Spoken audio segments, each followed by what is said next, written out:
What are we going to do about the possibility of high morale? We will put them in camp and take all their civil liberties away. And serve the shittiest food we can find. Is that legal? Who cares? We are Big Oil. What can they do? Okay. How far away from site can we build this prison? Camp. I like what you were thinking. What if we build it so it takes an hour to get to site? They will be completely pissed off because we make them stay in camp. And it still takes an hour ride each way. Ooh, I like that. And make sure we get the shittiest buses we can find and drivers that have not got a fucking clue. We can have them pretend they don't know where the bus stops are. Who has the worst buses you can think of? Well, Diversified has some bad ones. But the ones first can have our complete pieces of shit. Perfect. Make sure they don't do any maintenance on the buses. Yes. And we can keep the road in real shitty condition and always full of potholes. And we can keep the speed limit down to 50 kilometers an hour. That should really piss everyone off. Okay, that sounds good. But I think we can do better. All right. Let's have a 3-kilometer long entrance into camp. Reduce the speed limit to 30 kilometers an hour. And instead of having them unload right away, we will have the buses do a completely pointless lap around the camp first.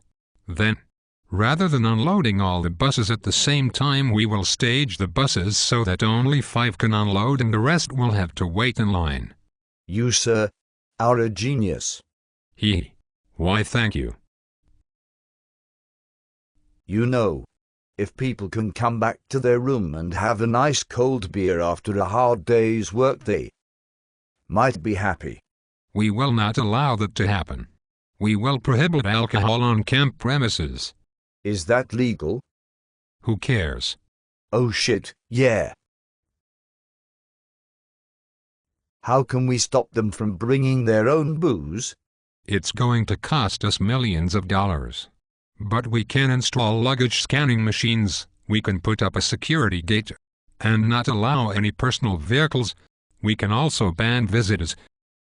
I don't care how much we spend to ensure the workers are unhappy. When we are a year over schedule and billions over budget at the end of the project, we just blame the cost overruns on the inability to get skilled workers and the greedy labor market. But won't people catch on that the only reason we could not get skilled workers in the first place is because we have such shitty facilities and all the good workers were not stupid enough to come here? Oh good heavens no.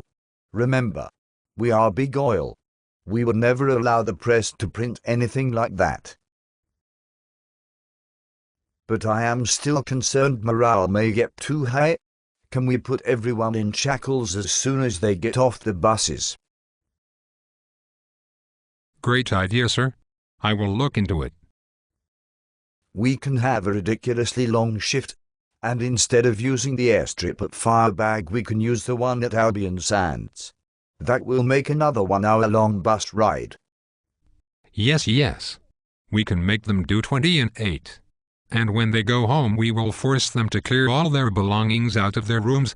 Then when they get back, they will have to wait forever in a line-up to get a new room. We will tell them that all the rooms are booked, and that it is their employer's fault.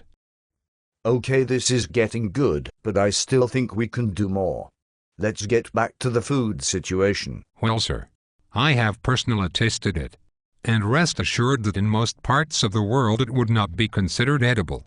But to be on the safe side, we will also ensure the food is consistently cold, overcooked, and on most nights will be like chewing on a rubber tire. You know, if we don't get sacked for being complete imbeciles, we will be able to do this all over again in Phase 2.